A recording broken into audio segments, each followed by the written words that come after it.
Cell organelles. तो हमने cell wall, cell membrane, cytoplasm, nucleus, ये सब पढ़ लिया स्टूडेंट्स। अब टाइम है राइबोसोम्स। प्लीज ध्यान देंगे, RIBOSOMES, राइबोसोम्स प्लूरल है ये स्टूडेंट्स। इसका मतलब है कि ये एक सेल में एक नहीं होता होगा, एक से ज्यादा होता होगा, राइट। तो अब इस सेल में या इस सेल में राइबोसोम कहाँ है राइबोसोम? तो स्टूडेंट्स बहुत क्लियरली आप देखेंगे तो आपको दिखाई देगा, बहुत ध्यान से एक्चुअली देखना पड़ेगा तब राइबोसोम आपको दिखाई देगा। जैसे आप देखो, ये जो स्ट्रक्चर है ना यहाँ पे, इसको अगर हम जूम करके देखेंगे, इसको जूम करके देखा गया है, तो ये जो ब्लू स्ट्रक्चर है उसके ऊपर ये जो डॉट्स आपको दिख रहे हैं, सर्कुलर छोटे छोटे से पार्टिकल टाइप स्ट्रक्चर दिख रहे हैं, वो एक्चुअली राइबोसोम्स है। तो आप समझते हो, राइबोसोम्स इस स्ट्रक्चर के ऊपर होते हैं और बहुत छोटे छोटे होते हैं, सर्कुलर शेप के हो सकते हैं। वैसे स्टूडेंट्स प्लांट सेल में भी राइबोसोम कहाँ है, आप शायद गेस कर पा रहे होगे। अगर आप ध्यान देंगे तो इस पार्ट को अगर हम जूम करके देखेंगे तो उस पे जो ब्लैक ब्लैक आपको डॉट्स दिख रहे हैं, सर्कुलर छोटे छोटे स्ट्रक्चर बहुत सारे, उनको हम राइबोसोम्स बोल रहे हैं। आई hope you get this students, ठीक है। तो आइए इन छोटे छोटे राइबोसोम्स के बारे में और डिटेल में स्टडी करते हैं स्टूडेंट्स। तो राइबोसोम्स की कैरेक्टरिस्टिक्स और उसका स्ट्रक्चर। Manufactured in nucleolus. तो स्टूडेंट्स आपको याद है ना कि ये जो न्यूक्लियस है उसके अंदर ये न्यूक्लियोलस होता है, या फिर यहाँ पे देखो ये न्यूक्लियस है उसके अंदर न्यूक्लियोलस होता है। तो न्यूक्लियस के अंदर जो न्यूक्लियोलस होता है, उस न्यूक्लियोलस में राइबोसोम्स मैन्युफैक्चर होते हैं। मतलब न्यूक्लियस के अंदर राइबोसोम्स बनते हैं और फिर किसी तरीके से वो बाहर आते होंगे और यहाँ पे जाके स्टिक कर जाते हैं सॉर्ट ऑफ। वही कुछ यहाँ पर भी होता है। I hope you get this. Ribosomes are extremely dense, packed and round bodies. Round है ये तो आपको समझ में आ रहा है, बहुत डेंस और पैक्ड होते हैं। फाइन। कंसिस्ट ऑफ, ध्यान देंगे बड़ा लंबा वर्ड है स्टूडेंट्स, मतलब राइबोसोम्स के अंदर क्या होता है बेसिकली। तो कंसिस्ट ऑफ राइबोन्यूक्लियोप्रोटीन। राइबोन्यूक्लियोप्रोटीन होता है उसके अंदर। और बेसिकली राइबोन्यूक्लियोप्रोटीन क्या होता है, राइबोन्यूक्लिक एसिड और प्रोटीन, इन दोनों को एक साथ अगर हमें बोलना हो तो उसको बोलते हैं राइबोन्यूक्लियोप्रोटीन। तो प्लीज ध्यान देंगे, इन सारे टर्म्स को आपको याद रखना पड़ेगा कि बेसिकली राइबोसोम्स के अंदर, राइबोसोम्स जो कि छोटे छोटे से पार्टिकल टाइप हैं, सर्कुलर है, उनके अंदर क्या होता है, राइबोन्यूक्लिक एसिड होता है, this is a type of chemical, और प्रोटीन होता है उसके अंदर। और इन दोनों को साथ में एक नाम दिया गया है, ध्यान देंगे, राइबोन्यूक्लियोप्रोटीन, राइट। तो राइबोसोम के अंदर राइबोन्यूक्लियोप्रोटीन होता है। I hope you get this, आपको ये याद रखना पड़ेगा स्टूडेंट्स, राइट। फाइन। अब राइबोसोम का फंक्शन क्या होता है, that is what I am going to tell you. They help in protein synthesis. तो स्टूडेंट देखो क्या बात है, यहाँ पे मैंने आपको बताया था ना कि सेल के अंदर के ज्यादातर जो ऑर्गेनल्स है वो प्रोटीन से ही बने होते हैं, ठीक। तो सेल को बहुत ज्यादा प्रोटीन बनाना पड़ता है। जैसे मान लो एक सेल है, वो डिवाइड होकर दो सेल बनाता है, ठीक है।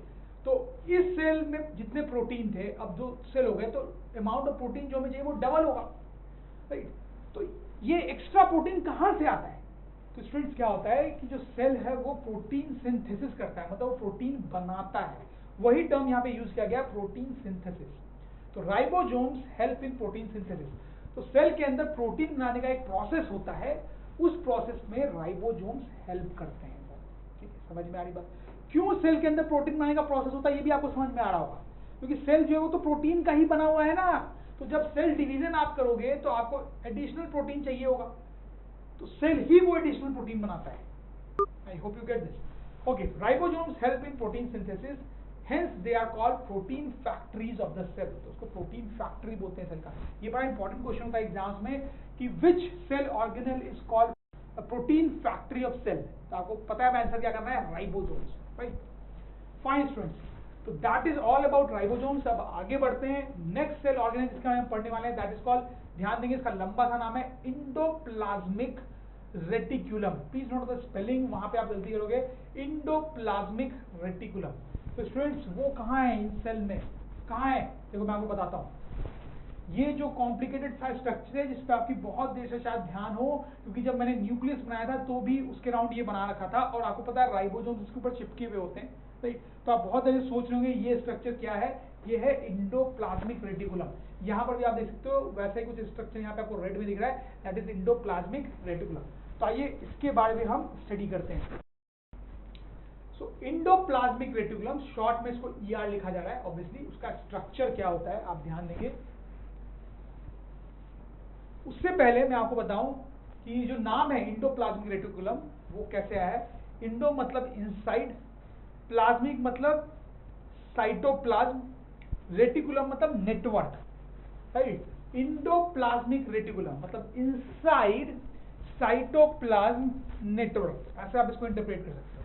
तो साइटोप्लाज्म के अंदर है ये तो आप देख ही सकते हो, और नेटवर्क, ये एक नेटवर्क का काम करता है। कैसे नेटवर्क का काम करता है ये थोड़ा सा मैं आपको समझाऊंगा, you will understand this type of network. जैसे सिटीज में रोड्स होती है ना स्टूडेंट्स, रोड्स जिससे चीजें आ जा सकती हैं, राइट। हम खुद आते जाते हैं, कार्स आती जाती है, सामान आते जाते हैं, राइट। वैसे ही ये एक नेटवर्क की तरह काम करता है जिससे चीजें सेल में ट्रैवल करती हैं, you know, that's why this network word. और थोड़ा डिटेल में आगे देखेंगे। अब देखो स्टूडेंट्स, इंडोप्लाज्मिक रेटिकुलम जो है वो भी दो टाइप का होता है। एक होता है स्मूथ इंडोप्लाज्मिक रेटिकुलम और एक होता है रफ इंडोप्लाज्मिक रेटिकुलम। तो ये और ये जो मैंने आपको बताया था वो रफ इंडोप्लाज्मिक रेटिकुलम था। यहां पर आपको ये जो दिख रहा है और यहां पर आपको ये जो दिख रहा है ये रफ नहीं बल्कि स्मूथ इंडोप्लाज्मिक रेटिकुलम, ठीक है। तो दो टाइप के इंडोप्लाज्मिक रेटिकुलम होते हैं, very important, smooth endoplasmic reticulum and rough endoplasmic reticulum. दोनों में डिफरेंस क्या होता है स्टूडेंट्स, वही मैं आपको यहीं पे बता देता हूं। रफ इंडोप्लाज्मिक रेटिकुलम बेसिकली वो होता है जिसपे राइबोसोम चिपके हुए होते हैं, ठीक है। इसके ऊपर राइबोसोम चिपके हुए और उसके चिपके होने से वो रफ हो जाता है, इसलिए उसको रफ इंडोप्लाज्मिक रेटिकुलम बोलते हैं। इसके ऊपर राइबोसोम नहीं चिपका हुआ है इसलिए उसका सरफेस स्मूथ होता है, इसलिए उसको स्मूथ इंडोप्लाज्मिक रेटिकुलम बोलते हैं, राइट। वेरी सिंपल, राइबोसोम से काम, ठीक है स्टूडेंट्स। तो अब देखते हैं, endoplasmic reticulum ER is a large network of membrane bound tubes and sheaths। तो बेसिकली वही है स्टूडेंट्स कि ये एक नेटवर्क टाइप स्ट्रक्चर होता है, ठीक है। नेटवर्क टाइप स्ट्रक्चर होता है जिसके साथ चीजें जो है, जिसके थ्रू चीजें जो है वो फ्लो हो सकती हैं, ट्रांसपोर्ट हो सकती हैं, जैसे रोड्स होती हैं सिटी में, जैसा मैंने आपको बताया। Anyways, endoplasmic reticulum is a large network of membrane tubes and sheaths, ठीक है। Endoplasmic reticulum is similar in structure material to the plasma membrane. मतलब प्लाज्मा मेम्ब्रेन मतलब सेल मेम्ब्रेन जिन चीजों से बना होता है, जो उसका कॉम्पोजिशन होता है, जिस तरह से उसका स्ट्रक्चर होता है, वैसे ही कुछ इंडोप्लाज्मिक रेटिकुलम का भी होता है। मतलब जिन कंपाउंड से प्लाज्मा मेम्ब्रेन बना होता है उन्हीं कंपाउंड से इंडोप्लाज्मिक रेटिकुलम भी बना होता है। फाइन स्टूडेंट्स, अब इनकी कैरेक्टरिस्टिक्स। तो रफ इंडोप्लाज्मिक रेटिकुलम का कैरेक्टरिस्टिक्स पहले मैं आपको बताता हूं, जो कि हम देख भी चुके हैं actually. Rough endoplasmic reticulum looks rough under a microscope because it has particles called ribosomes attached to its surface, जैसा मैंने आपको बताया था। The ribosomes are the sites of protein manufacturing, जैसा हमने पढ़ा था, इसलिए उनको प्रोटीन फैक्ट्री भी बोलते थे। अब बात करते हैं स्मूथ इंडोप्लाज्मिक रेटिकुलम की। The smooth endoplasmic reticulum helps in the manufacturing of lipids। क्यों स्मूथ बोलते हैं ये मैंने आपको पहले ही बताया था, but the new thing is the smooth endoplasmic reticulum helps in the manufacturing of lipids, ठीक है। लिपिड्स के बनाने में इनका बड़ा इंपॉर्टेंट रोल होता है स्टूडेंट। जैसे मैंने आपको बताया था कि सेल्स के अंदर प्रोटीन मैन्युफैक्चर होता है, वैसे सेल्स के अंदर लिपिड्स भी मैन्युफैक्चर होते हैं। उसका बड़ा कॉम्प्लिकेटेड प्रोसेस होता है, बहुत डिटेल में तो नहीं बट थोड़ा सा हम आगे देखेंगे, ठीक है। तो उस प्रोसेस में ये जो है वो एक इंपॉर्टेंट रोल प्ले करता है। ये सारी चीजें आपको ध्यान रखनी है स्टूडेंट्स। आपसे पूछा जाएगा कि स्मूथ इंडोप्लाज्मिक रेटिकुलम क्या काम करता है, तो आप बताएंगे वो क्या काम करता है, वो लिपिड्स की मैन्युफैक्चर में हेल्प करता है स्टूडेंट्स, राइट, ठीक है। अब इंडोप्लाज्मिक रेटिकुलम का फंक्शन क्या होता है, ठीक है, थोड़ा डिटेल में देखते हैं यहाँ पे। It serves as channels for the transport of materials specially proteins between various regions of the cytoplasm और बिटवीन साइटोप्लाज्म और द न्यूक्लियस। मतलब स्टूडेंट्स देखो, ये एक नेटवर्क टाइप स्ट्रक्चर है, जैसे मैंने आपको बताया सिटीज में रोड्स होती है, इसके थ्रू बहुत सारी चीजें इधर से उधर जा सकती हैं, ठीक है। खासकर प्रोटीन का बड़ा ट्रांसपोर्टेशन होता है इसके हेल्प से। तो जैसे हमने बताया ना, जैसे हमने पढ़ा ना कि सेल में प्रोटीन सिंथेसिस होता है, प्रोटीन बनाया जाता है, फिर वो प्रोटीन को सेल के डिफरेंट पार्ट्स में भेजा जाता होगा शायद, तो वो इसके थ्रू हो सकता है। खास करके आप देखो, अगर न्यूक्लियस में कोई चीज बनी है तो वो इस नेटवर्क के थ्रू होते हुए बाहर आ सकती है, राइट। तो दिस इज अ नेटवर्क जिसके थ्रू चीजें ट्रांसपोर्ट होती है। फाइन स्टूडेंट, एक बार और हम पढ़ सकते हैं, इट सर्व्स एज चैनल्स, जैसे रोड होती है सिटी में वैसे, for the transport of materials specially proteins between various regions of the cytoplasm और बिटवीन साइटोप्लाज्म एंड न्यूक्लियस। तो न्यूक्लियस में कुछ बना तो इससे निकल के बाहर आ सकता है cytoplasm, right. Fine students, so next point now, some of these proteins and lipids help in building the cell membrane. तो स्टूडेंट्स, एंडोप्लाज्मिक रेटिकुलम जो प्रोटीन्स और लिपिड्स को ट्रांसपोर्ट करता है, वो प्रोटीन्स और लिपिड्स सेल मेम्ब्रेन को बनाने में काम आते हैं। और इनफैक्ट स्टूडेंट, सेल मेम्ब्रेन को नहीं और भी ऑर्गेनेल्स को बनाने में काम आ सकते हैं। हमने पढ़ा था ना कि सेल के बहुत सारे ऑर्गेनेल्स प्रोटीन्स और लिपिड्स से बने होते हैं, ठीक है। तो जो प्रोटीन्स और लिपिड्स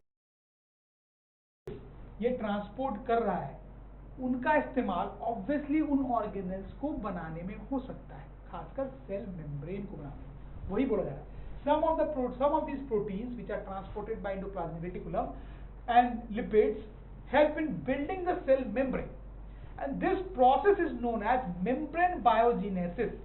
तो membrane biogenesis क्या होता है स्टूडेंट्स, आपसे पूछा जाएगा एग्जाम्स में, तो आप क्या लिखेंगे, ये लिख सकते हैं, right? Membrane biogenesis is the process of building cell membrane from lipids and proteins, right students? Now some other proteins and lipids function as enzymes and hormones. तो स्टूडेंट्स, आपको तो पता ही होगा कि हमारे बॉडी में बहुत सारे एंजाइम्स और हार्मोन्स होते हैं, लोअर क्लास में हमने पढ़ा होगा, और अगर आपको याद नहीं है तो डरने की बात नहीं है, आगे हम बहुत सारे चैप्टर्स पढ़ेंगे। थोड़ा सा मैं आपको यहाँ भी बता सकता हूँ, जैसे कि एग्जाम्पल मैं आपको दूँ, जब आप फूड खाते हो स्टूडेंट्स, तो फूड जो है वो हमारे बॉडी में जाता है, स्टमक में जाता है, फिर हमारे स्टमक में बहुत सारे एंजाइम्स होते हैं स्टूडेंट्स। वो एंजाइम्स जो है वो उस फूड के साथ मिक्स होते हैं और फिर बहुत कुछ करते हैं जो अभी पढ़ने की जरूरत नहीं है, राइट। तो वो जो एंजाइम्स होते हैं स्टूडेंट्स, वो लिक्विड टाइप स्ट्रक्चर होते हैं बेसिकली, और वो भी प्रोटीन से बने होते हैं। वैसे हमारे बॉडी में बहुत सारे एंजाइम्स और हार्मोन्स होते हैं जो कि प्रोटीन से बने थे। तो जो प्रोटीन्स एंडोप्लाज्मिक रेटिकुलम द्वारा ट्रांसपोर्ट किया जा रहा है या राइबोसोम द्वारा बनाया जा रहा है, उनका क्या क्या यूज होता है वही आपको बताया जा रहा है। पहला यूज क्या है उसका, कि सेल मेम्ब्रेन या दूसरे सेल ऑर्गेनेल्स को बनाने में उसका इस्तेमाल होता है, जो मैंने आपको बताया। और एक और यूज बताया जा रहा है कि बॉडी में जो एंजाइम्स और हार्मोन्स होते हैं उनको बनाने में भी उन प्रोटीन्स का और लिपिड्स का इस्तेमाल होता है। तो दिस वेरी इंपॉर्टेंट स्टूडेंट्स, ठीक है। ऐसे पूछा भी जा सकता है कि प्रोटीन्स और लिपिड्स का बॉडी में क्या यूज होता है, तो दो यूज होता है, सेल ऑर्गेन्स बनाने में और दूसरा एंजाइम्स और हार्मोन्स बनाने में। Fine students, endoplasmic reticulum provides large surface area inside the cells for various biochemical activities. तो स्टूडेंट्स देखो, अगर आप ध्यान से देखेंगे तो ये सेल में आपको दिखेगा कि जो एंडोप्लाज्मिक रेटिकुलम है वो काफी बड़ा होता है, उसका सरफेस एरिया भी बहुत ज्यादा होता है। तो बहुत सारे केमिकल रिएक्शंस जो हैं वो उसकी सरफेस पे होते हैं, बहुत सारे केमिकल रिएक्शंस, जैसे कि प्रोटीन एंड लिपिड सिंथेसिस, उनके बनने में जो केमिकल रिएक्शंस होते हैं वो राइबोसोम्स के अंदर होते हैं और राइबोसोम्स इसके सरफेस पे होता है, राइट। तो वही बोला जा रहा है कि बहुत सारे केमिकल रिएक्शन जो सेल्स के अंदर होते हैं वो एंडोप्लाज्मिक रेटिकुलम के सरफेस पे होते हैं। Endoplasmic reticulum provides large surface area inside the cells for various biochemical activities, मतलब for various biological and chemical reaction such as protein and lipid synthesis, जैसा कि मैंने आपको बताया। फॉर एग्जांपल फिर से रिपीट कर देता हूँ कि जैसे इसके सरफेस पे राइबोसोम्स होते हैं, प्रोटीन सिंथेसिस वहां पे होता है, राइट।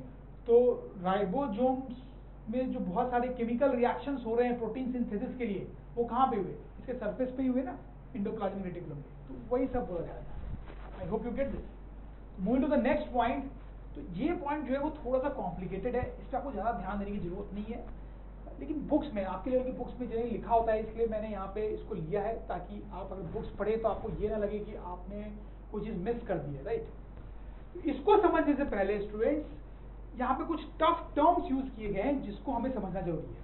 सबसे पहले आप देखो लीवर का क्या मतलब होता है। तो स्टूडेंट्स देखो, आपको तो पता ही ना, हमारी बॉडी में बहुत सारे ऑर्गन्स होते हैं, जैसे ब्रेन होता है स्टूडेंट्स, हार्ट होता है, पीछे यहाँ पे किडनी होती है, स्टमक होता है, वैसे लीवर भी हमारे बॉडी में यहाँ पे कहीं एक ऑर्गन होता है, बड़ा इंपॉर्टेंट ऑर्गन होता है, ठीक है। वो काम क्या करता है स्टूडेंट्स, उसका काम होता है कि जो भी फूड हम खाते हैं ना उसको डाइजेस्ट करने में हमारी हेल्प करता है। क्या करता है, फूड जो भी हम खाते हैं उसको डाइजेस्ट कराने में हमारी हेल्प करता है। बिल्कुल ध्यान होना चाहिए आपको, राइट। तो लीवर आपको समझ में आया, एक ऑर्गन है, इंपॉर्टेंट ऑर्गन है बॉडी।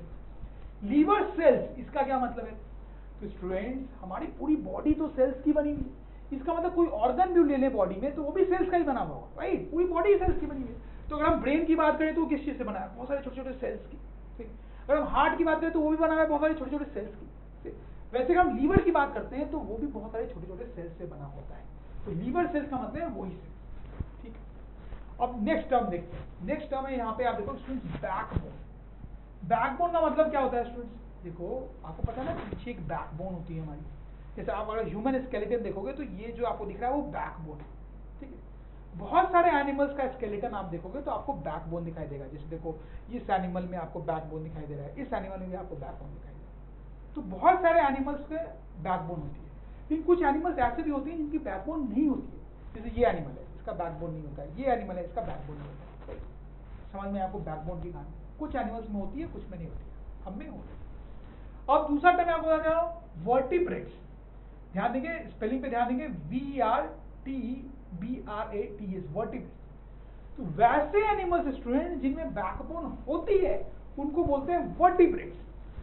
जिनमें बैकबोन नहीं होती है वर्टिब्रेट्स नहीं बोलते हैं। समझ में? बड़ा सिंपल है।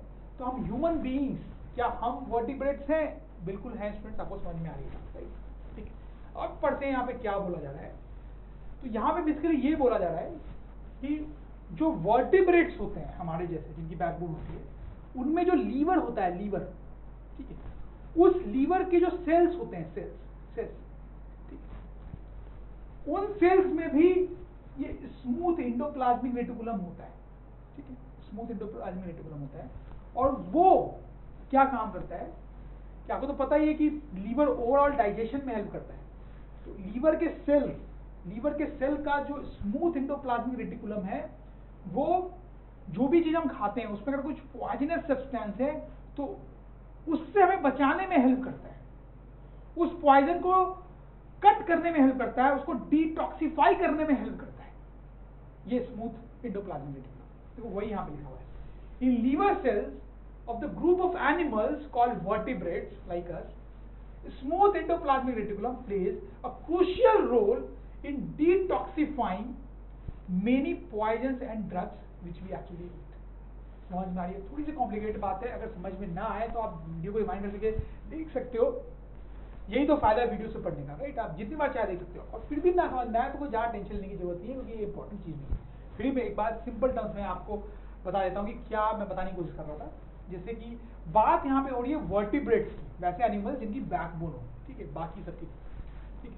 तो होता क्या है कि जब हम खाते हैं तो हमारा जो खाना है वो बहुत सारे ऑर्गन से गुजरता है, ठीक है।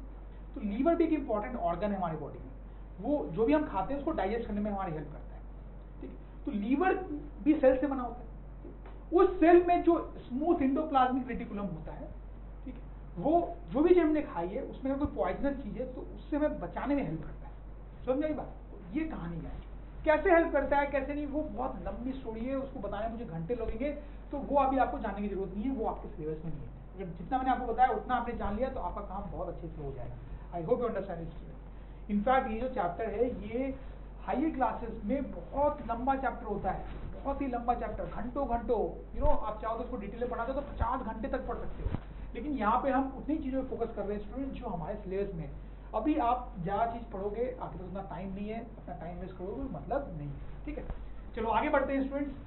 तो हमने पढ़ लिया अब एंडोप्लाज्मिक रेटिकुलम भी, उसके पहले राइबोसोम्स पढ़ा, न्यूक्लियस पढ़ा, साइटोप्लाज्म पढ़ा, सेल मेम्ब्रेन पढ़ा, सेल वॉल पढ़ा, राइट। अब बात करेंगे गोल्जी बॉडीज की। इसमें भी थोड़ा सा ध्यान देंगे, ये आपको थोड़ा सा कॉम्प्लिकेटेड लगा होगा कंपेयर टू अदर्स, ये भी थोड़ा सा लगेगा, थोड़ा सा ध्यान देंगे, उसके बाद वंस अगेन थोड़ा इजी हो जाएगा। यहाँ पे थोड़ा सा ध्यान देंगे। गोल्जी बॉडी, तो सबसे पहले तो आप देखें स्टूडेंट्स कि गोल्जी बॉडीज है कहाँ। ये जो स्ट्रक्चर आपको यहाँ पे प्लांट सेल में दिख रहा है, ठीक है, दैट इज गोल्जी बॉडी। और यहाँ वैसे यहाँ पर ये जो स्ट्रक्चर दिख रहा है आपको, that is Golgi body. It was discovered in 1898 by Camillo Golgi. तो ऐसा कोई सेल ऑर्गेनल होता भी है, ये पहली बार कैमिलो गोल्जी ने 1898 में डिस्कवर किया था। तो उनको ऑनर देने के लिए, उनको श्रद्धांजलि अर्पित करने के लिए इस ऑर्गेनल का नाम जो है उनके सरनेम पे रखा गया है, जैसा कि आप देख सकते हैं, गोल्जी बॉडी। फाइन। तो अब बात करते हैं डिटेल में गोल्जी बॉडी की। तो स्टूडेंट्स उसका स्ट्रक्चर क्या होता है। इस टाइप का कुछ देखने में लगता है, राइट। और आप इसमें देखो 3 खास करके पार्ट्स आपको नजर में आ रहे होंगे। एक तो ये राउंड टाइप की जो छोटी छोटी चीजें आपको दिख रही है, यहाँ पर भी ये। दूसरी आपको ये जो स्ट्रक्चर दिख रहा है वो, और तीसरा यहाँ पर ये जो ट्यूब लाइक स्ट्रक्चर दिख रहा है छोटा छोटा ये। तो गोल्जी बॉडी के ये 3 डिफरेंट पार्ट्स होते हैं, राइट। तो ये है कहानी उसके स्ट्रक्चर की। तो ये जो छोटे छोटे आपको स्फेरिकल चीजें दिख रही है इनको बोलते हैं वेसिकल्स। आपको ये दिख रहा होगा कि ये वेसिकल्स जरूरी नहीं है कि जो मेन पार्ट है गोल्गी बॉडी का उससे अटैच्ड हो, ये उससे अलग भी हो सकते हैं, ठीक है, अलग भी रह सकते हैं। क्या रोल है उनका मैं आपको बताऊंगा, राइट, अभी जैसे आगे बढ़ेंगे।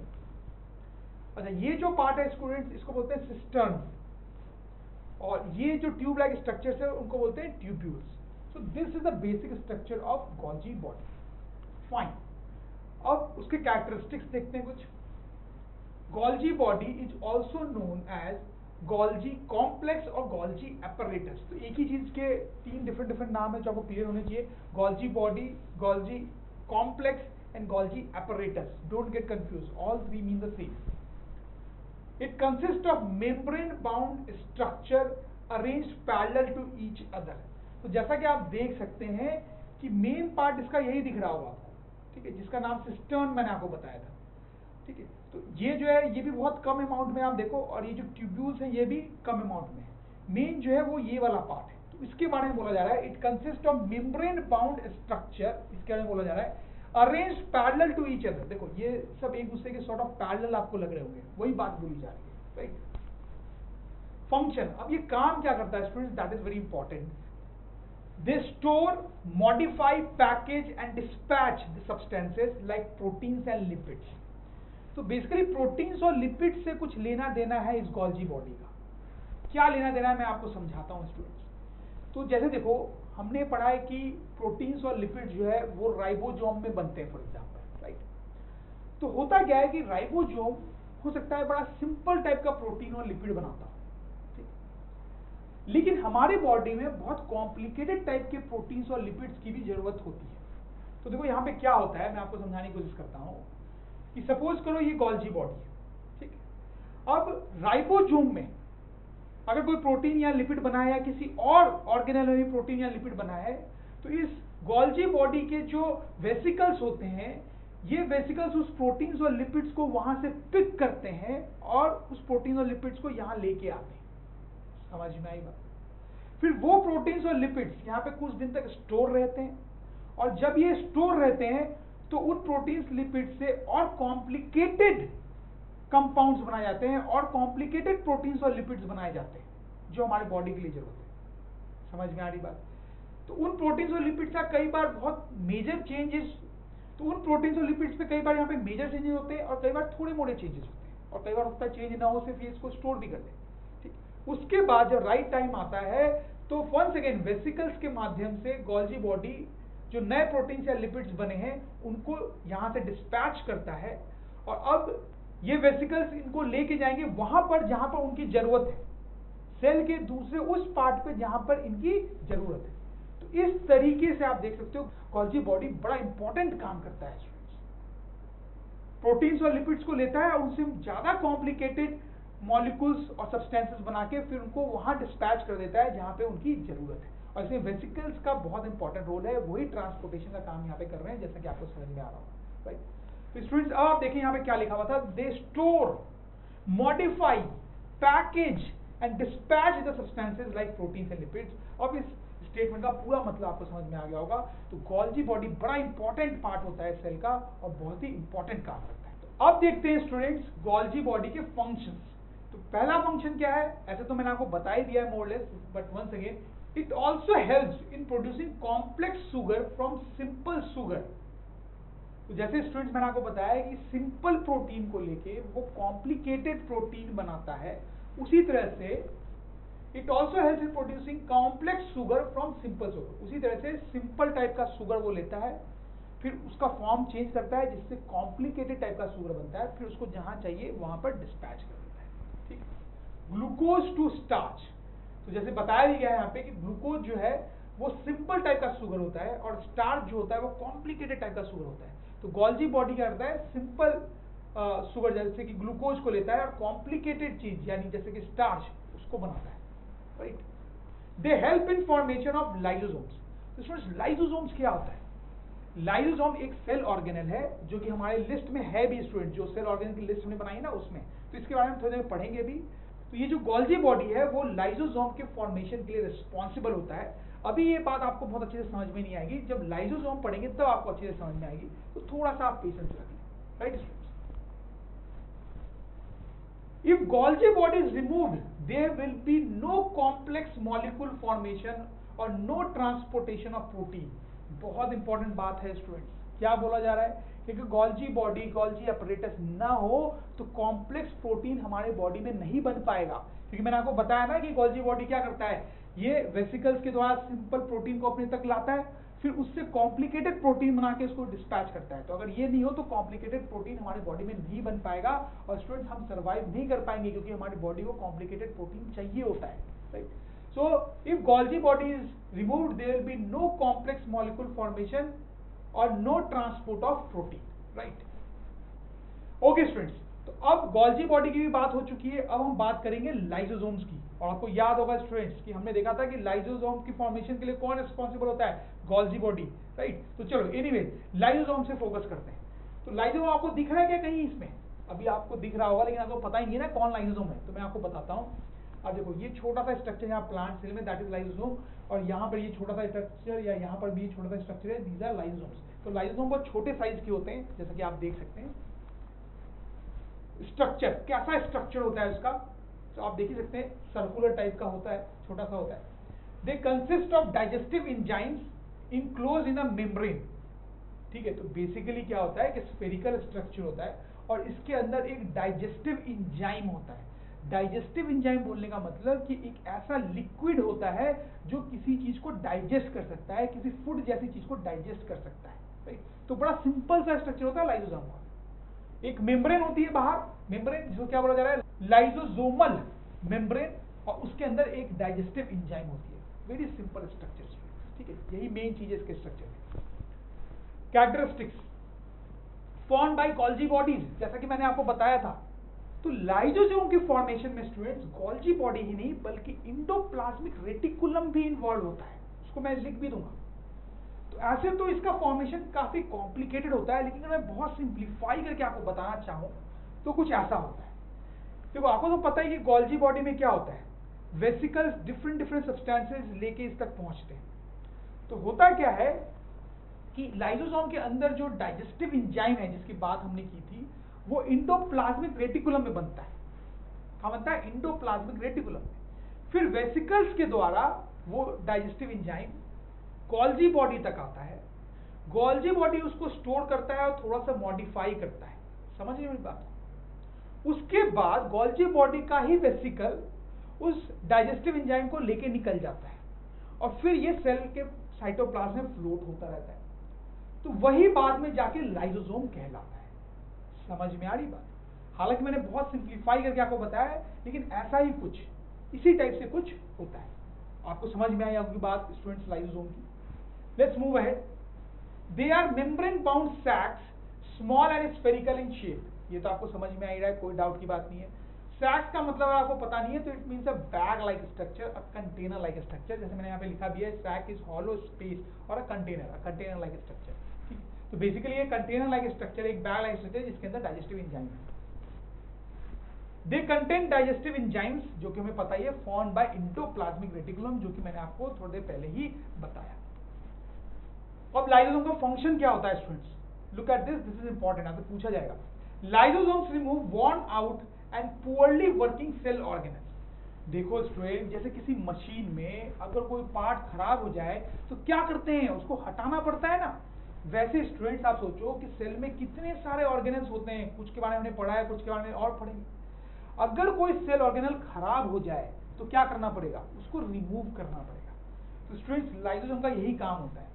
लाइसोसोम में जो डाइजेस्टिव एंजाइम है ना, वो क्या करता है कि अगर कोई सेल ऑर्गेनल खराब हो गया है तो ये बर्स्ट हो जाता है और इसका जो डाइजेस्टिव एंजाइम है वो उस सेल ऑर्गेनल को डाइजेस्ट कर देता है, उसको खत्म कर देता है, राइट। तो इस तरह से वो खराब ऑर्गेनल डाइजेस्ट हो जाता है, खराब हो जाता है, पूरी तरह से खत्म हो जाता है। Lysosomes remove worn out and poorly working cell organelles. समझ में आ रही बात?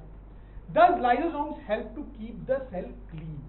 ठीक है, तो इसकी रिस्पॉन्सिबिलिटी है सेल के खराब ऑर्गेनेल्स को खत्म कर देना और सेल को क्लीन रखना. When the cell gets damaged, lysosomes may burst and the enzymes digest their own cell. अच्छा, अब यहाँ पर भी ध्यान दें स्टूडेंट्स, कई बार क्या होता है कि पूरा का पूरा सेल ही डैमेज हो जाता है, सिर्फ एक ऑर्गेनेल नहीं, पूरा का सेल ही खराब हो जाता है.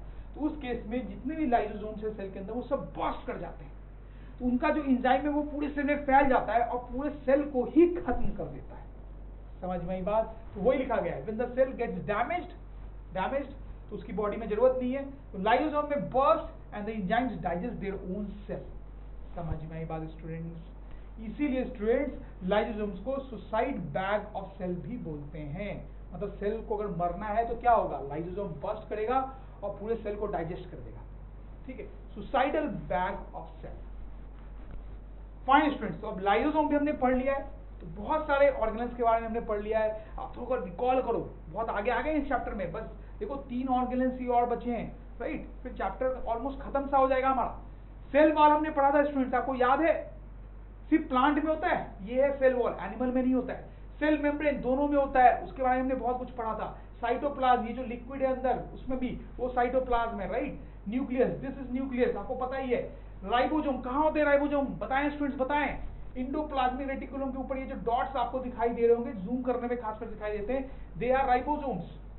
इंडोप्लाज्मिक रेटिकुलम, ये नेटवर्क टाइप जो स्ट्रक्चर है, that is endoplasmic reticulum. You got it. Golgi body, Golgi body कहाँ दिख रहा है स्टूडेंट्स, बताएं? This is Golgi body, right? यहाँ कहाँ दिख रहा है गोल्जी बॉडी? ये रहा गोल्जी बॉडी. क्या काम करता है ये भी मैंने आपको बताया था. वेसिकल्स का बहुत इंपॉर्टेंट रोल होता है वहां पे, राइट? लाइसोसोम्स, वो अभी भी मैंने पढ़ा. Next is students mitochondria. Very important students, mitochondria. तो आप देखिए यहाँ पर ये जो लंबा सा एक स्ट्रक्चर दिख रहा है, यहाँ पर भी दिख रहा है, एक्चुअली यहाँ पर भी दिख रहा है और इसमें यहाँ पे दिख रहा है. ठीक है, सेम जैसा ही दिख रहा होगा आपको. That is called mitochondria. Very important cell organelle, और इसका नाम बड़ा इंटरेस्टिंग है, यू नो, बोलने में बड़ा मजा आता है, माइटोकॉन्ड्रिया, राइट? और एक्चुअली में ये बड़ा इंपॉर्टेंट ऑर्गेनल होता है. Let's see about this. तो इसका स्ट्रक्चर क्या है? सो देखो इस टाइप से थोड़ा लंबा सा दिखता है. आप देखो एक आउटर कवरिंग होती है, ठीक है, उसके अंदर इस टाइप से जिगजैग टाइप का पैटर्न है, if you can see, right? तो देखो ये जो बाहर है वो आउटर मेम्ब्रेन है, ठीक है, और वो किस चीज की बनी हुई होती है स्टूडेंट्स? Phospholipid bilayer. प्लीज ध्यान दें, फॉस्फोलिपिड बाइलेयर एंड प्रोटीन. मतलब बेसिकली लिपिड्स और प्रोटीन्स की बनी हुई है. आपको याद रखना पड़ेगा, आपसे पूछा जाएगा कि ये आउटर मेम्ब्रेन जो है माइटोकॉन्ड्रिया की किस चीज की बनी होती है, तो आप यही बताएंगे स्टूडेंट्स. तो प्लीज रिमेंबर दिस, ठीक है. फिर नेक्स्ट आप देखो, तो ये जो आपको दिख रहा है एक तो आउटर मेम्ब्रेन था, उसके बाद ये जो जिगजैग पैटर्न है उसका भी एक मेम्ब्रेन है जो येलो में या ऑरेंज में आपको यहाँ पे दिख रहा होगा, उसको बोलते हैं इनर मेम्ब्रेन, या उसका टेक्निकल नाम है सिस्टा. क्या नाम है? सिस्टा, टेक्निकल नाम. और कॉमन लैंग्वेज में इनर मेम्ब्रेन बोल देते हैं इसको. फिर ये जो आपको अंदर ये ब्लू वाला रीजन दिख रहा है पूरा यहाँ पे अंदर, उसको बोलते हैं मैट्रिक्स. फिर स्टूडेंट्स यहाँ पर ये छोटे छोटे आपको स्ट्रक्चर्स दिख रहे हैं, उनको बोलते हैं राइबोसोम्स. और ये रिंग टाइप जो स्ट्रक्चर्स बोल रहे हैं उसको डीएनए बोलते हैं. अब स्टूडेंट्स ये जो डीएनए और राइबोसोम्स हैं, ये वो डीएनए और राइबोसोम्स नहीं है जो हमने पहले पढ़ा था. पहले जो हमने डीएनए पढ़ा था वो तो न्यूक्लियस के अंदर था, राइट? ये दूसरा डीएनए स्टूडेंट जो माइटोकॉन्ड्रिया के अंदर है, इसका रोल भी अलग होता है, इसका काम भी अलग होता है. जैसे वो वाला डीएनए क्या करता था, वो वाला जो डीएनए था वो इनहेरिटेंस के लिए रिस्पॉन्सिबल था. आपको मैंने बताया था, आपको याद हो कि आपका चेहरा आपके पापा से मिलता है क्योंकि आपके पापा के डीएनए आप में आए हैं, राइट? जीन्स की भी बात की थी. लेकिन ये जो डीएनए है वो काम नहीं करता है, ये अलग काम करता है स्टूडेंट्स, ठीक है. थोड़ी सी इसकी बात करेंगे भी आगे. और ये राइबोसोम भी है, ये अलग राइबोसोम है, ये वो काम नहीं करता है जो वो राइबोसोम करता है जो कि इंडोप्लाज्मिक रेटिकुलम के सरफेस पे पाया जाता है, राइट? ये अलग है. फाइन. अब स्टूडेंट्स कैरेक्टरिस्टिक्स ऑफ माइटोकॉन्ड्रिया. तो देखो देखते हैं. Small rod shaped organelle, self explanatory है. और फंक्शन क्या है माइटोकॉन्ड्रिया का? माइटोकॉन्ड्रिया जो है बड़ा ही इंपॉर्टेंट रोल प्ले करता है. वो एक्चुअली पावर हाउस है सेल का. क्या है? Power house. पावर हाउस बोलने का मतलब है कि उसके कारण ही सेल को एनर्जी मिलती है. जैसे मैं आपको थोड़ा सा एक्सप्लेन करता हूँ, ठीक है. तो स्टूडेंट्स आपको तो पता ही है कि ये ह्यूमन बॉडी है, अगर तो हम कुछ खाना खाते हैं, ठीक है, उसी से हमें एनर्जी मिलती है. ये जो फूड हम खाते हैं स्टूडेंट्स, वो हमारे एब्डोमेन में जाता है और वहां पे उसको डाइजेस्ट किया जाता है। कैसे डाइजेशन वगैरह होता है ये सब भी हम हायर क्लास में बहुत डिटेल में पढ़ेंगे। तो उस फूड से हमें न्यूट्रिएंट्स मिलते हैं स्टूडेंट्स, न्यूट्रिएंट्स। फिर क्या होता है कि ये जो न्यूट्रिएंट्स होते हैं पूरे बॉडी में सर्कुलेट होते हैं, ऊपर नीचे हर जगह सर्कुलेट होते हैं। और पूरी बॉडी में एक्चुअली है क्या, पूरी बॉडी तो सेल्स ही बनी हुई है। तो ये न्यूट्रिएंट्स जब पूरी बॉडी में जाते हैं तो इसका मतलब वो सारे सेल्स तक जाते हैं, बॉडी में जो भी सेल्स है उन तक पहुंचते हैं। समझ में आ रही है बात? फिर से मैं बताता हूँ, हमने फूड खाया, फूड एब्डोमेन में गया, वहाँ पे डाइजेस्ट होता है, तो उस फूड से न्यूट्रिएंट्स निकाला जाता है, ठीक है। और बच जाती है जो चीज़ वो टॉयलेट में जाके हम निकाल देते हैं। अब जो न्यूट्रिएंट्स हमारे काम के निकाले गए थे वो पूरे बॉडी में सर्कुलेट होते हैं, और पूरी बॉडी तो सेल से ही बनी हुई है, तो पूरे बॉडी में सर्कुलेट हुए मतलब हर सेल तक पहुंचेंगे, ठीक है। तो फिर देखो क्या होता है, जैसे इसको थोड़ा इधर पुश करते हैं। अगर हम एक सेल को ले तो वो न्यूट्रिएंट्स जब सेल तक पहुंचते हैं स्टूडेंट्स, तो सेल के अंदर जाते हैं। और सेल का काम ये होता है कि उन न्यूट्रिएंट्स से एनर्जी ले पाए, उससे क्या ले पाए, एनर्जी ले पाए। तो ये एनर्जी लेने का जो प्रोसेस होता है उसमें माइटोकॉन्ड्रिया बड़ा इंपॉर्टेंट रोल प्ले करता है।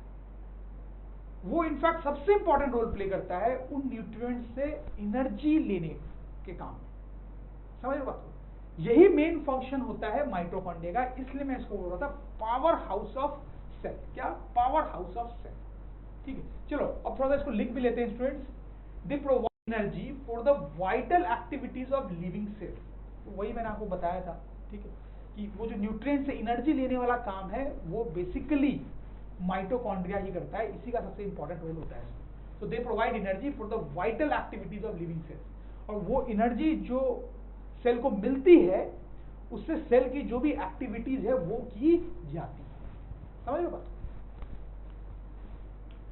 The energy releases during reactions in the form of ATP. तो बेसिकली जो मैं आपको समझाया था कि वो न्यूट्रिएंट से एनर्जी लेने का काम करता है माइटोकॉन्ड्रिया, तो जो एनर्जी वो न्यूट्रिएंट से लेता है वो जो एनर्जी मिलती है बेसिकली वो किस फॉर्म में मिलती है, ATP. ATP the energy releases during reactions in the form of ATP.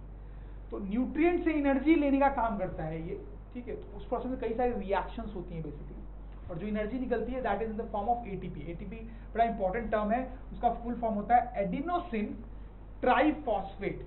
A for adenosine, TP मतलब ट्राइफॉस्फेट। इसको बिल्कुल याद रखेंगे students, exam point of view से बड़ा इंपॉर्टेंट है। आपसे पूछा जाएगा कि माइटोकॉन्ड्रिया जब एनर्जी लेता है न्यूट्रिएंट से तो एनर्जी किस फॉर्म में होती है, तो आप बोलेंगे adenosine triphosphate, ATP. Adenosine triphosphate बिल्कुल रट जाना चाहिए स्टूडेंट्स आपको। और जैसे मैंने आपको बताया था पावर हाउस ऑफ सेल बोलते हैं इसको स्टूडेंट्स, क्योंकि एनर्जी न्यूट्रिएंट से लेने का काम यही कर रहा है। और एटीपी को बोलते हैं energy currency of the cell. मतलब ये कोई खास बात नहीं है, कहने का मतलब है कि एनर्जी जो निकलती है वो एटीपी के फॉर्म में होती है, तो इसको भी एक नाम दे दिया गया है कि एनर्जी करेंसी ऑफ सेल। कोई खास बात नहीं है यहाँ पे।